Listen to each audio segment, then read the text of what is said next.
comprehensive source for indexing all materials related to this field. I'm going to click on the title, and that brings up the search engine. Now let's talk about some things you might want to consider doing before you actually do your search. We're going to go down the page a little to limit your results. And you'll see the phrase full text. Underneath that is a little box with a check mark in it. The default setting is for search only for citations, brief records of the articles, and have a link to the full text of the article. You could always go back in and turn that off, and that way you'll get materials that will be available on full text and EBSCOhost and other materials that you're going to have to go elsewhere to get the actual article. But the default is always set to full text. The next limit is the scholarly peer-reviewed journals. Basically, periodicals fall into two categories. One is popular journals. A popular journal is something like a Time magazine or People magazine, Sports Illustrated, things like that. Publications aimed at a mass audience. The articles are written in a manner and style that someone with a high school education can understand the content of the article. They have a lot of photographs. They have a lot of advertising for consumer goods and services. A scholarly journal is where folks present the results of their original research. These folks might work in a college or a university or a research institution, things like that. Let's say I do a research project on how people use library resources. And I'm going to write up the results of my research, and I'm going to submit it to a library publication, library journal.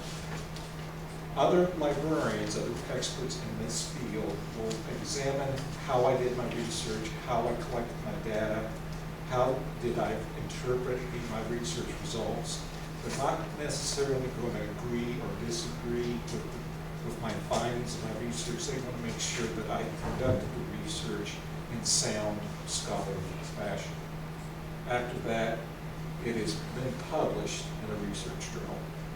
If you look at a scholarly journal, you'll see very few photographs in it. It is the language, it's written in a manner where the language is elevated so someone with a college education can understand what's going on. Or it has a lot of technical language in it, a lot of jargon. These publications have virtually no advertising. That's the difference. Your instructor in this class might say, I only want you to use scholarly journals.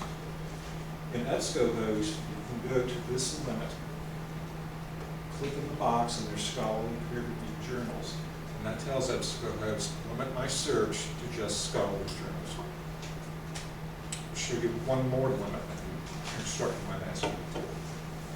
You might have an instructor who say, I only want you to use articles published within the last 5 years, the most recent research. You can set EBSCOhost to limit the search in that fashion. We're going to come over down to the area that says publication date, and we're going to set the first month to January, and let's say 2010.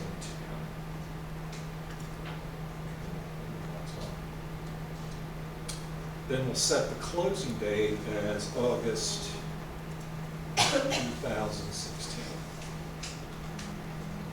So for this demonstration, we're going to look for scholarly articles published within the last 6 years. Let's actually do a research topic. Let's say I'm doing a research topic on community policing. So I'll open my topic.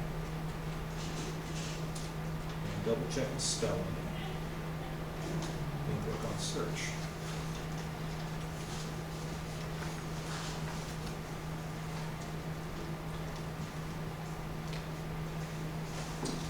And it's a little slow today, so just bear with me.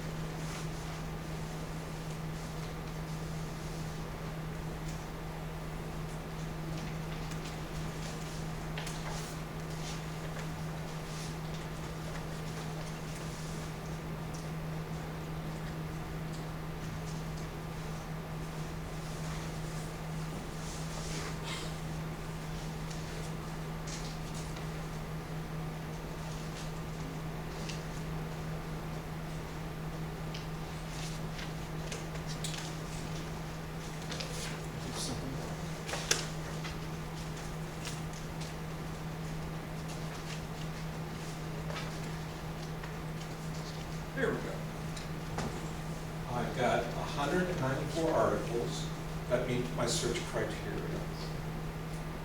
That's way too many to look at. So we got to narrow that down a little bit. One way to do that is to add additional search terms. So let's say I'm interested in community policing in the United States. I'm going to type the word and type United States. And this tells EBSCOhost pull up all the articles that have these 2 phrases in the citation. So it's really search. Brought it down to 67 articles. I can add additional search terms to narrow that down even further. But you'll always want to connect them together with that word and that tells the computer that both words or phrases have to appear somewhere in the citation. Okay, this is the search results screen.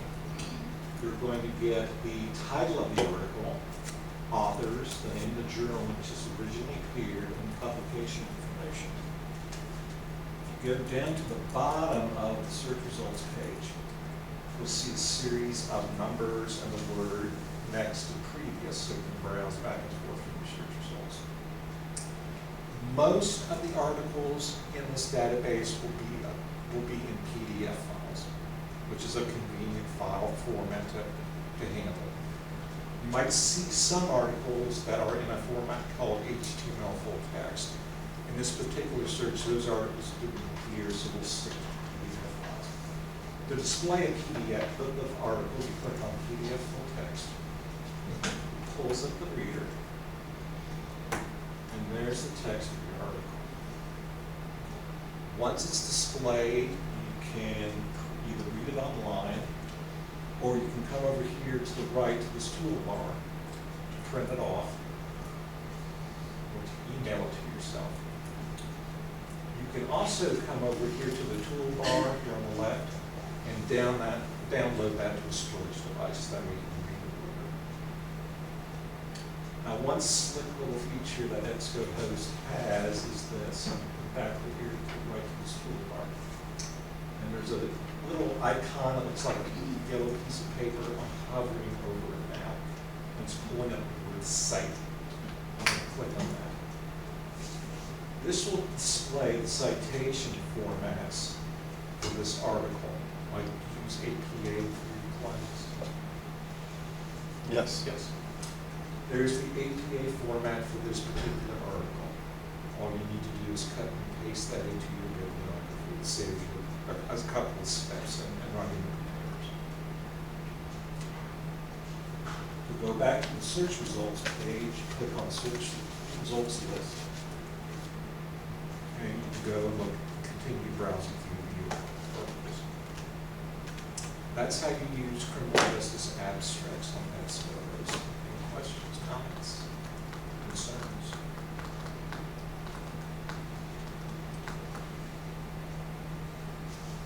Okay, well, again, we'll give you an instruction sheet on how to use this, but also we've got another little tutorial that you might find helpful. I'm back out at the off-campus access page. Here's the link to EBSCOhost, and if you look below that, you'll see the phrase, click here for a video tutorial for EBSCOhost. Click on that, and this starts like a 5-minute video tutorial that is going to review everything that I just talked about. Welcome to the West Virginia University at Parkersburg Library. EBSCOhost provides. Okay, that's how you find periodical articles. Now let's talk about LexisNexis. LexisNexis is a powerful tool that indexes a variety of materials. It does index news stories, not only from print news publications, but wire reports, broadcast news shows, radio news shows, press releases, and the like. It also covers legal information. You can get federal laws and state laws, court cases, and things like that. So I'll show you how to log into this. It's a little different than EBSCOhost. I'm going to click on LexisNexis. again, what I'm gonna do is this, we're gonna close out the browser, and go back in again, because we're missing a step. If I don't do that, there we go, just.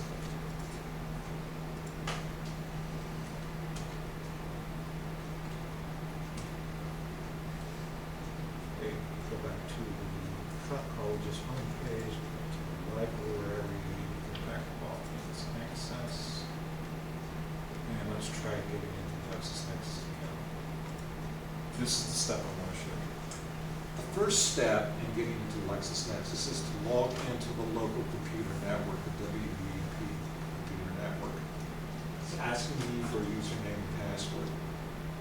If we use the username and password that we use to log into the computer network, when you're into the computer lab here at the library, you can get on the computers, you use that set of credentials. So I'll go ahead and log in.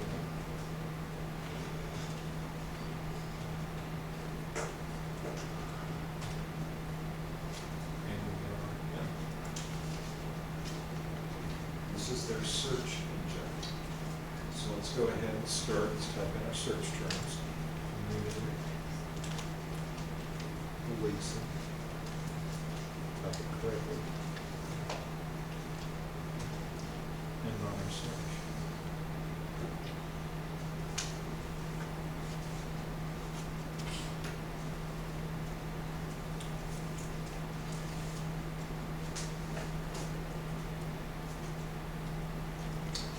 We have over 1,000 sources that deal with our topic. Once you look over on the left-hand side of the page, you'll see a list, an area that says source by category. And it lists the different sources that cover our topic and the number of articles in those sources. So we have 882 articles, newspapers, we've got 22 articles in law reviews and journals, 14 news stories, things like that. This gives you a feel for what's out there. Out over 1,000 articles, for too many to look at in one setting. So we've got to narrow this down. So what I'm going to do, I'm going to go over here to the right-hand side of the page where it says search within results. And this time let's type in the term West Virginia. And run the search.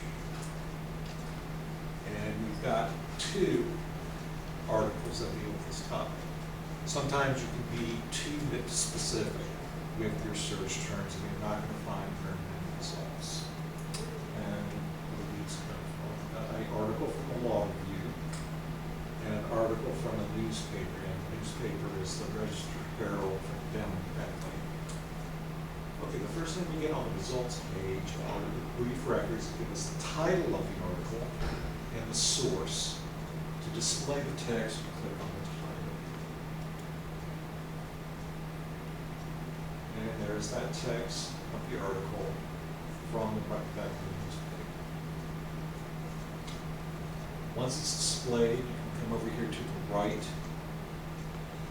look at the toolbar, print off the documents, email it to yourself, and download it.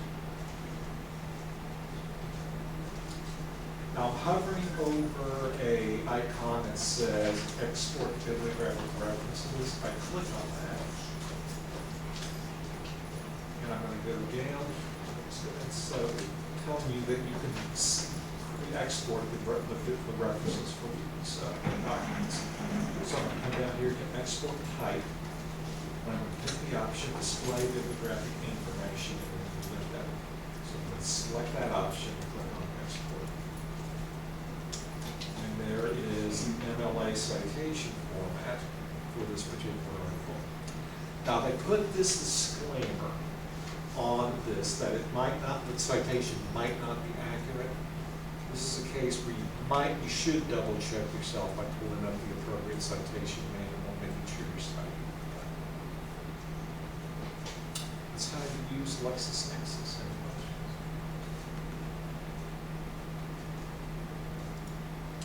Again, as with EBSCOhost, we have a link to a video tutorial that's available on searching various aspects of access. You can then view that in images. Okay, now we're going to switch to print and electronic books. We're going to scan down the page and click on the link to Sierra. Sierra is the name of our library system. Now, we're part of Mountain Library Network. This is a network of both public and academic libraries throughout the state that share the Sierra system. If you have a library card from the County Public Library, you can use that card to sign our materials out. If you have a WVUP library card, you can take that to any network library member and use that as your library card. I'm going to come over here to where it says West Virginia University Parkersburg. That's our default, so we'll always search our collections first. But you can come over here, click on this arrow, and then display the list of the other member libraries. So let's say you want to see it be in a public library or the county public library. That's something that might be useful for your topic. You can select them from the list and search their collections. But for this demonstration, we'll show ours. Search ours. I'm going to come over here to the window that says Title. I'm going to click on the arrow. And from this list of search options, I'm going to select keyword. What we type the search for, we can do it all the way along. And then in this second box, I'm going to type in community books.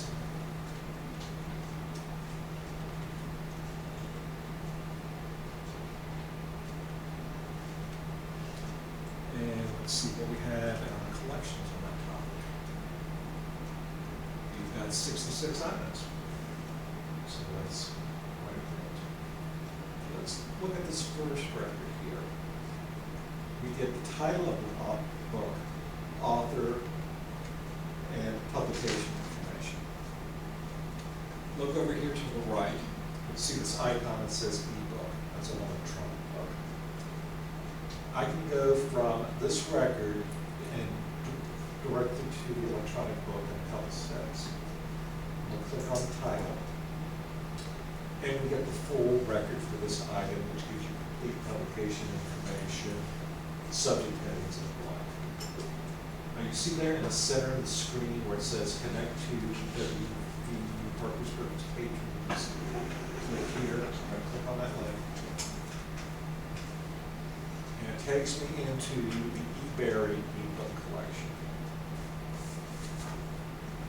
If I click on Read Online, that launches the reader, and I can start reading this online. There's a table of contents on the left-hand side of the page.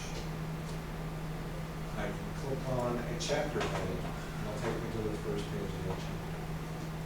I can come up here to the toolbar, using the arrows here and here. I can page through the text of the book.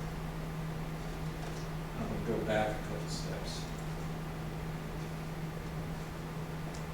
to this page.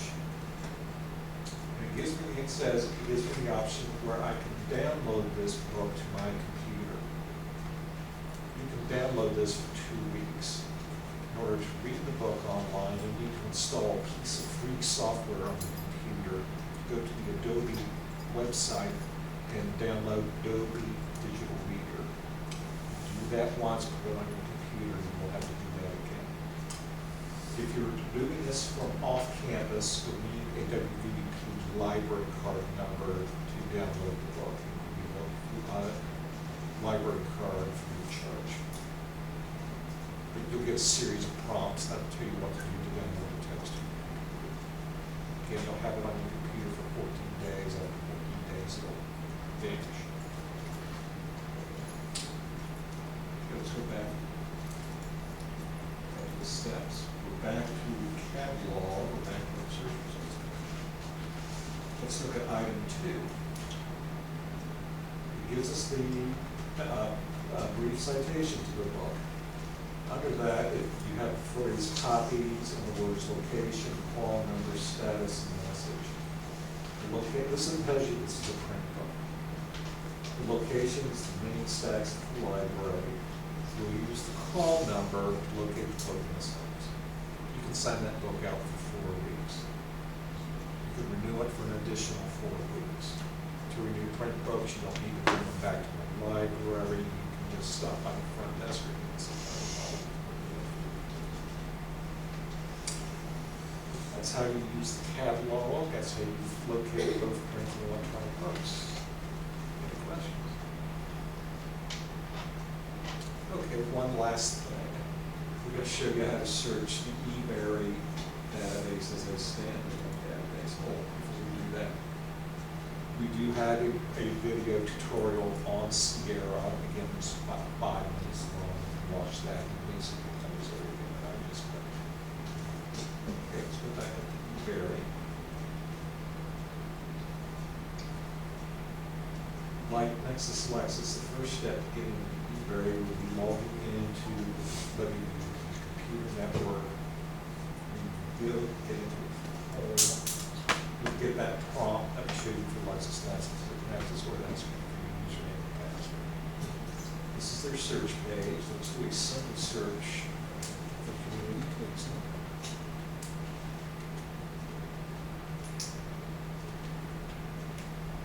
Now, eBury works like searching Google. You go to Google, you enter your search terms, Google pulls up a bunch of websites that contain your search terms.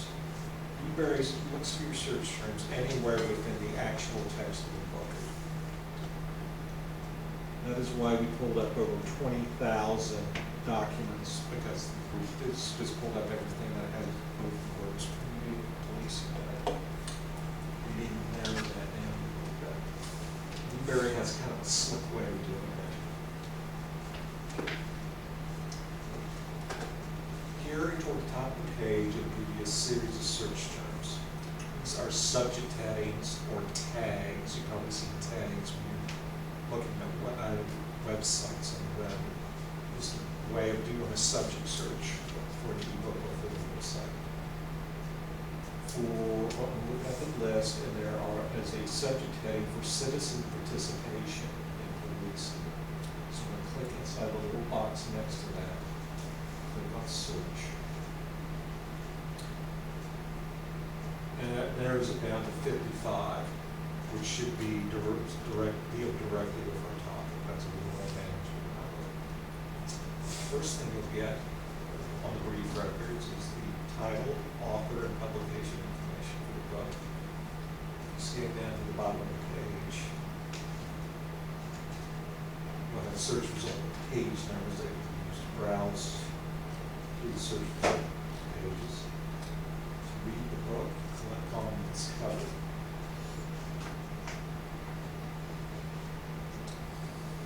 And as we saw before, this first brings up this full record for the item. And if I click read online, it takes us to the reader and to the text of the book. As with all the other databases, we have a brief video tutorial available as well, so you can get a refresher later on. Okay, that's how you locate periodical articles, news articles, legal information, and print and electronic books. Any questions?